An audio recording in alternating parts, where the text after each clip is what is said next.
자, 오늘은 그 지성소에 대한 내용을 함께 다루도록 하겠습니다. 예, 지성소는요, 여러분 거기 보세요. 지자가 그 지극할 지자, 그러니까 지극히 거룩한 장소 이런 뜻이에요. 지성소가. 그래서 영어에도 보면은 Holy of Holies, 거룩한 것 중에서 제일 거룩한 것. 예, 거룩한 것들 중에서 제일 거룩한 것, 이제 그런 뜻이죠. 그러니까 제일 거룩한 그 지성소는 결국은 그곳에 하나님이 계시는 장소이기 때문이다 라는 것을 이제 우리가 볼 수 있습니다. 우리가 이제 하나님의 그 거룩하심이 구약에는 장소로 구분이 되어 있죠. 성전 이런 장소가 중요합니다. 구약에는 성소. 그래서 우리 그 지금 새벽기도 이렇게 해 나갈 때 역대하 지금 보고 있지만은 그 산당들, 실로, 높, 성경에 나타나는 가장 대표적인 이곳이 뭐냐면은 구약에서 광야 생활에서 성막이 이제 가나안 땅에 들어왔잖아요. 가나안 땅에 들어와서 그 성막을 안치해 냈던 것이죠. 그래서 그곳이 산당인 거예요. 그런데 이제 솔로몬 때에 성전이 이제 지어짐으로 말미암아서 이제 오직 신명기에서 뭐라고 얘기하냐면 한 장소. 그러니까 절대로 이제 성전이 지어진 이상 다른 모든 것들은 이제 거룩한 곳이 아닌 거예요.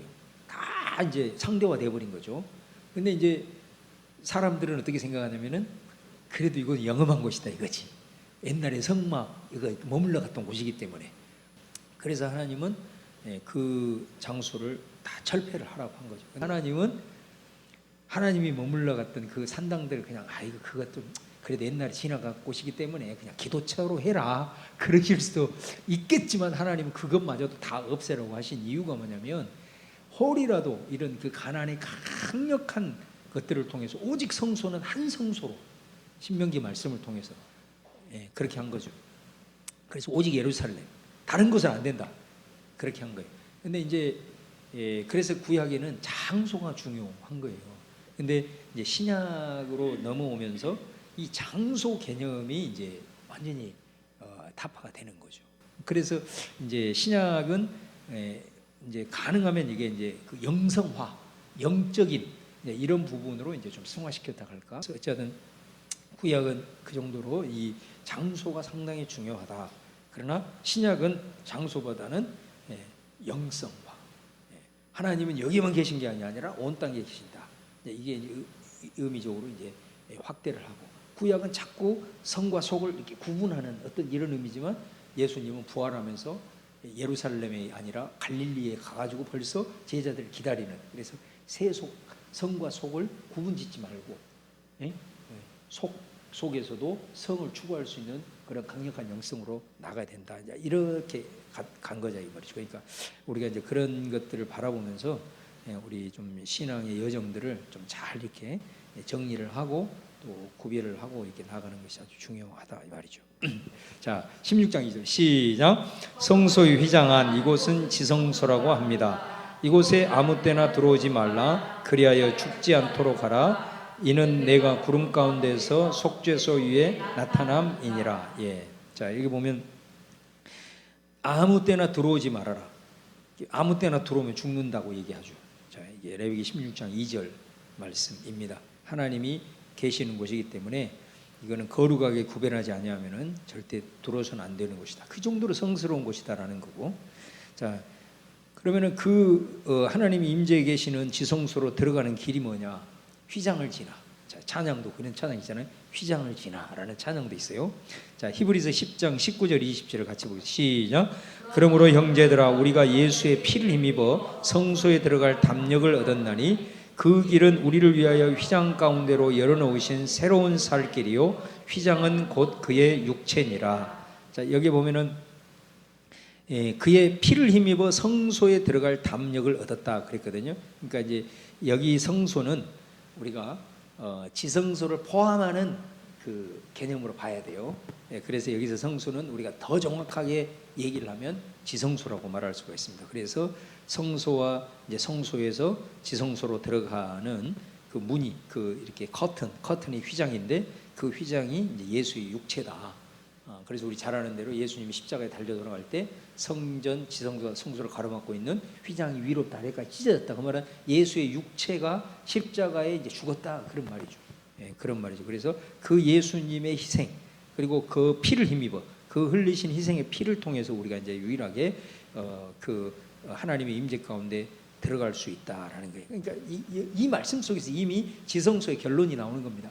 예, 지성소에 이제 조금 있다가 결론까지 가면 이게 요한계시록까지 쭉 가요. 이 말이 지성소 개념이 요한계시록까지 가게 되는데, 요한계시록 끝나면서 지성소에 내린 결론이 뭐냐면은 결국 우리가 지성소, 나중에 하나님의 나라에까지 들어가는 모든 신앙의 여정의 끝은 결국은 딱 하나예요. 그게 뭐냐면 예수 보혈이에요. 이게 딱 하나예요. 그러니까 우리가 예배 가운데 조금 이따 다 보겠어요. 예배 가운데도 사실 우리가 나아가는 모든 것의 결국은 핵심은 예수 피고, 그 다음에 우리가 나중에 하나님의 나라에 들어가는 것도 결국은 남는 게 뭐냐면은 예수 피예요. 이게 핵심이라고 할 수가 있습니다. 지성소의 결론이라고 할 수 있죠. 마가복음 15장 37절 38절 같이 한번 읽고 시작. 예수께서 큰 소리를 지르시고 숨지시니라. 이에 성소 휘장이 위로부터 아래까지 찢어져 둘이 되니라. 자, 그러면은 그 다음에 이제 그러면 지성소에 이제 들어가는 조건이 뭐냐? 지성소는 대제사장이 1년에 이제 한 번씩 들어가죠. 그 날이 언제냐면 대속죄일입니다. 대속죄일. 자, 그런데 대제사장이 이제 성소에 들어갈 때는 제사장이 입는 옷이 있습니다. 옷이 아주 중요하거든요. 자, 그 옷을 보면은 첫 번째 관이 있어요. 관, 여기 머리에 쓴 관, 대제사장 쓴 관 보셨죠? 이 보통 제사장들은 하얀 그런 그 모자 같은 걸 씁니다. 그러나 대제사장의 관은 말 그대로 관입니다. 관인데 그 앞에 뭐라고 써 있냐면 여호와께 성결, 관의 앞에 여호와께 성결, 그렇게 이제 써 있고요. 그 다음에 대제사장의 의복은 일반 제사장들은 대부분 이제 하얀 옷만을 입고 있는데, 대제사장은 그 위에다가 금방울이 달린 청색 겉옷을 입습니다. 아주 화려해요. 입어도 화도 좀 화려하고, 그래서 금방울이 여기저기 달려 있고. 그 다음에 이제 에봇이 있는데, 에봇은 이제 뭐라고 생각하냐면 조끼라고 생각하시면 됩니다. 조끼, 우리가 얘기하는 옷, 겉옷에 입는 조끼. 그 조끼는 대제사장의 이제 권위와 직임이 있는 거죠. 그래서 이 에봇 입는 가슴의 흉패, 이쪽 에봇 위에 있는 흉패에는 12지파의 상징하는 보석이 12개 보석이 딱 박혀 있고, 그 다음에 이제 그 대제사장의 어깨, 이걸 견대라고 그러죠. 어깨에 이제 견대를 차고 있는 겁니다. 이게 이제 대제사장이 평소에 성소에 들어가서 사역을 할 때 이제 입는 옷입니다. 자, 그런데 이 대제사장이 1년에 한 번 대속죄일에, 대속죄일이 무슨 날이에요? 대속죄일은 우리가 이제 사람이 죄를 짓게 되면은 그 각자가 그 죄를 사하기 위해서 이렇게 성전에 나올 때 그 저기 양들 같은 걸 데리고 오잖아요. 그래서 자기 죄를 속하고 그렇잖아요. 그런데 이제 또 그 죄는 개인적인 죄도 있지만 제사장들이 죄를 지을 수도 있어요. 그러면 이제 양 같은 게 이게 커지는 겁니다. 이게 그 죄의 비중에 따라서 그 바치는 제물이 달라져요. 제사장이 지은 죄하고 백성들, 평민들, 일반 백성이 지은 죄하고 동급이에요. 무슨 말인지 아시겠죠? 그래서 제물의 그 속죄할 때 드리는 제물의 크기가 같다고.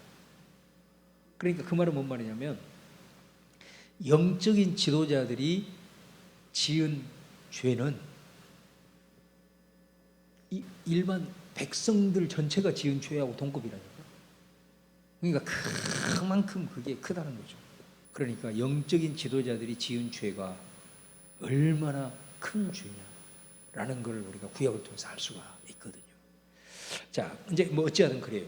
그렇게 하고 이제 죄를 이제 하는데, 이 대속죄는 뭐냐면 그럼에도 불구하고 다 속죄하지 못한 죄들이 있을 수 있어요.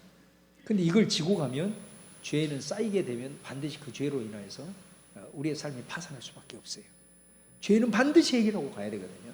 그래서 대속죄일이 있는 거예요. 1년 동안에 지은 모든 죄, 그래 우리 기도할 때도 주여 알고도 지은 죄 모르고도 지은 죄 이런 거 있잖아요. 그래서 이스라엘 백성들이 1년 동안에 모든 해결되지 않는 남은 죄를 해결받는 날이 대속죄일입니다. 그러니까 얼마나 이 명절 중에 진짜 큰 명절이라고 할 수가 있거든요. 이때 이제 그 모든 걸 짊어지고 대신 짊어지고 누가 가요? 대제사장. 그래서 예수님이 대제사장이 되시는 거예요. 히브리서 말씀에 다 대제사장이 백성들의 모든 죄를 짊어지고 대표로 가는 겁니다. 그래서 이 지성소에 있을 때는 보세요. 이게 중요한 겁니다. 성소에 있을 때는 화려한 그 의복 이스라엘 대표하는 이런 것들 막 보석 달린 이런 거 다 하고 하는데 휘장을 열고 대속죄일에 한 번 딱 들어가는 지성소를 들어갈 때는 뭐만 입어요? 그거 보세요. 다 벗고 속옷만 입고 가요. 그러니까 하나님 앞에 들어갈 때는 네 뭐 여기 있는 뭐 견대 관 아무것도 있어서는 안 돼. 오직 그 세마포 속옷, 하얀 그 세마포 속옷, 이렇게 벌거벗은 몸으로 들어간다라는 거죠. 이렇게 벌거벗은 몸으로 들어가는 그런 의미입니다. 이게 아주 중요한 부분이에요. 이게 우리가 하나님 앞에 정말로 나아갈 때는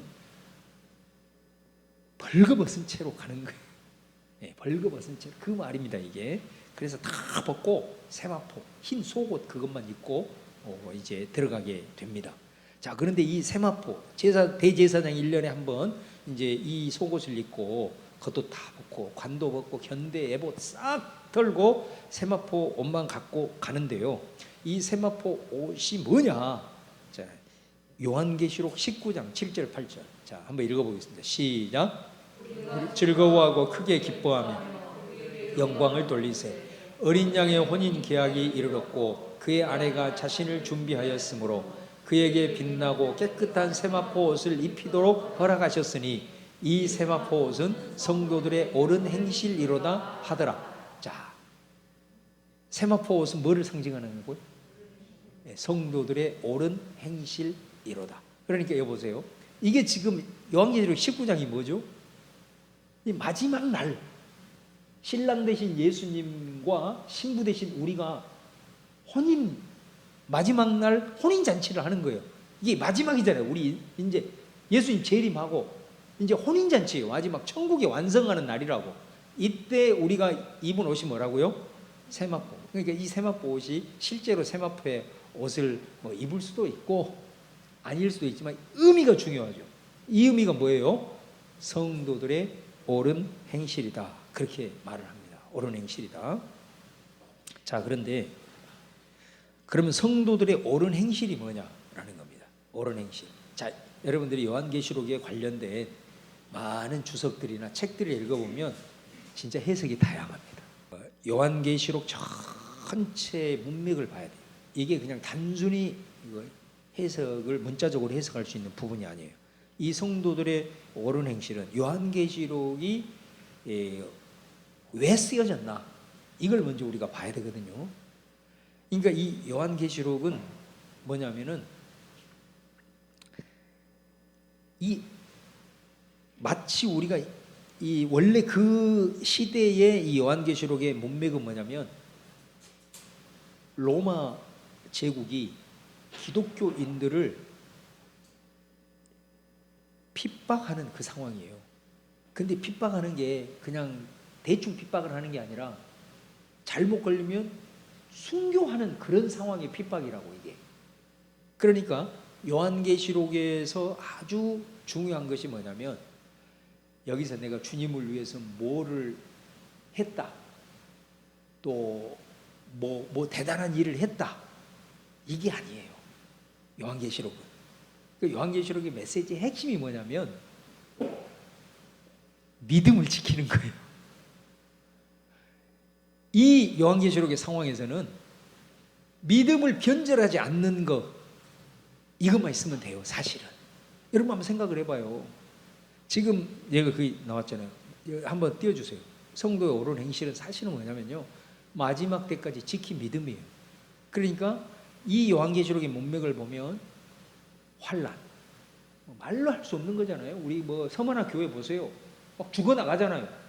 죽도록 충성하라. 그 충성이 뭡니까?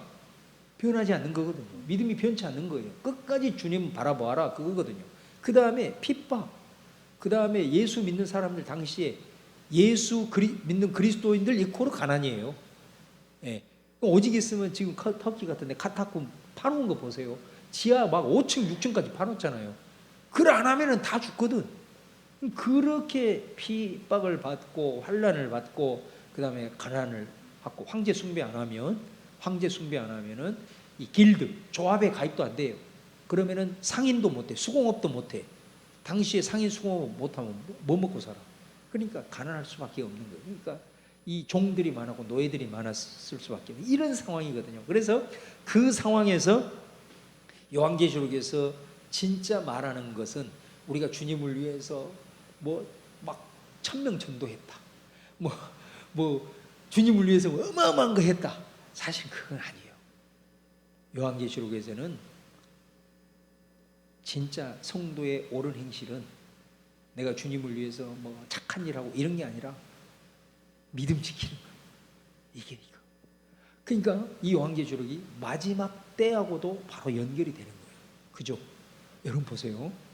지금 우리가 이제 마지막 때를 향하여 가고 있잖아요. 가면 갈수록 종말이 가까워 오고 있잖아요. 이 마지막 때에는 감당할 수 없는 이제 핍박과 환난과 유혹이 올 때에 남는 건 뭐냐면요, 믿음 지키는 겁니다. 그럴 때가 마지막 때가 오면 올수록 된다고. 그래서 여기서 성도의 옳은 행실은 다른 게 아니에요. 마지막 때까지 주님 오실 때까지 내 믿음이 변치 않고 주님을 끝까지 믿고 충성할 수 있느냐. 이 충성이라는 건 신실이라는 말이잖아요. 신실이 뭐예요? 어떤 상황과 환경 속에서도 좌로나 우로나 치우치지 않고 그 주님 믿는 신앙만큼은 내가 붙드는 거, 이거거든요. 자, 그겁니다. 그래서 이 세마포 옷은 희고 깨끗한 옷이라고 얘기를 하거든요. 그래서 결국은 이 옷을 입었다는 것은 뭐냐면 승리했다는 거예요.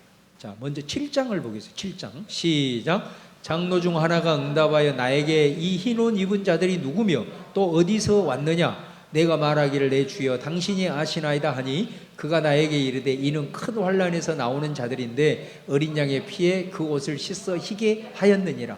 자, 여러분 보세요. 이 세마포 옷을 입는 자들이 천상에 지금 있는 거잖아요. 이 사람들이 어디에서 나왔어요? 큰 환난에서 나왔다는 거예요.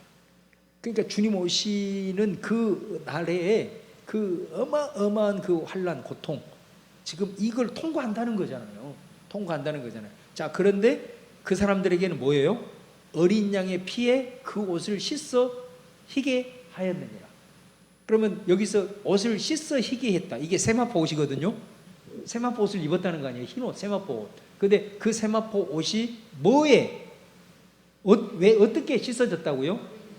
어린 양의 피에. 그 어린 양의 피에 씻어진 것이 사실은 어떻게 보면 우리가 주님을 믿고 뭐 사도 바울이 물론 얘기했던 것처럼 큰 면류관을 받을 이런 일 저런 일일 수 있지만 요한계시록에서는 뭐냐면은 믿음 지키는 거예요. 예, 믿음, 그 환난 속에서도 끝까지 주님 배반하지 아니하고 주님을 붙들고 나아가는 것. 예, 그걸 말하는 거죠. 왜? 그 사람이 어린 양의 피에 씻음 받은 하나님의 백성이니까요. 예, 그걸 말하고 있는 거고. 그 다음에 계시록 19장 14절 그 위에 한번 읽으시죠. 시작. 하늘에 있는 군대들이 희고 깨끗한 세마포 옷을 입고 백마를 타고 그를 따르더라. 자, 이 말도 엄청나게 중요한 거죠. 그러니까 마지막 어린 양의 혼인 잔치가 있을 때 정말로 백마 탄 예수 그리스도를 따르는 그 하나님의 무리들, 그 무리들이 누구냐면 바로 이 세마포 옷을 입고 있더라. 그 어떤 사람들이겠어요? 아무리 힘들고 어려워도. 여기 보세요. 여기에서 지금 이 희고 깨끗한 세마포 옷을 입고 있는 이 19장은 우리 그 하나님의 백성들, 어린 양의 피로 씻어진 자들을 뭐로 묘사를 합니까? 교회, 그 다음에 하나님의 백성들을 뭐로 묘사를 해요? 백마 타는 예수 그리스도를 신랑으로. 그럼 우리는 뭐로? 신부. 그래서 이 이제 19장은 뭐냐면 어린 양의 혼인 잔치거든요. 그러면 어린 양 대신 예수가 신랑이고 우리는 뭐라는 거예요? 신부라는 거예요. 그러면 왜 마지막 날 이 혼인 잔치 새 예루살렘이 펼쳐지는 이때에 그리스도인들을 신부로 묘사했을까요? 딱 나오죠. 그러죠. 왜 신부로 묘사했느냐? 이게 중요한 거라고. 그 신부는 어떤 사람인 거예요? 정절을 지키는 거예요. 바람만 피우는 거예요. 남편이 2개 있으면 안 돼. 신부는. 그러잖아요. 그걸 말하는 거거든. 어떤 것들이 나를 와서 유혹을 하고 핍박하고 박해를 해도 나는 오직 예수. 이거 포기하지 않는 거거든요. 그래서 신부라고 얘기를 하는 거예요. 마지막 날 어린 양의 혼인잔치를. 그래서 그 사람들이 결국은 백마타신 어린 양 신랑을 따라서 이제 혼인 잔치를 가는 그 모습을 묘사하고 있잖아요. 그 백마를 따르는다 짠짜잔 이렇게. 그래서 이 성도에 오른 행실, 그거는 결국은 뭐냐? 뭐예요? 믿음 지키는 거예요. 그래서 요한계시록의 메시지의 핵심은 믿음을 끝까지 지키는 거예요. 그거 그때가 온다 이거예요. 그때가 뭐 그렇다고 그때가 그러면 꼭 그때만 오냐? 지금이 그런 시대일 수 있는 거예요. 그렇잖아요. 내가 살아가는 지금 이 시대가 그런 시대일 수가 있는 거죠. 그래서 우리가 믿음을 끝까지 지키는 사람은 어떤 유혹에도 흔들리지 않고 주님 끝까지 어쩌든 붙들고 나아가는 거고, 그러지 않으면은 이제 이리저리 이제 흔들려서 옷 벗어 버리는 거고 그런 게 되는 거죠. 자, 한번 그다음 한번 보겠습니다.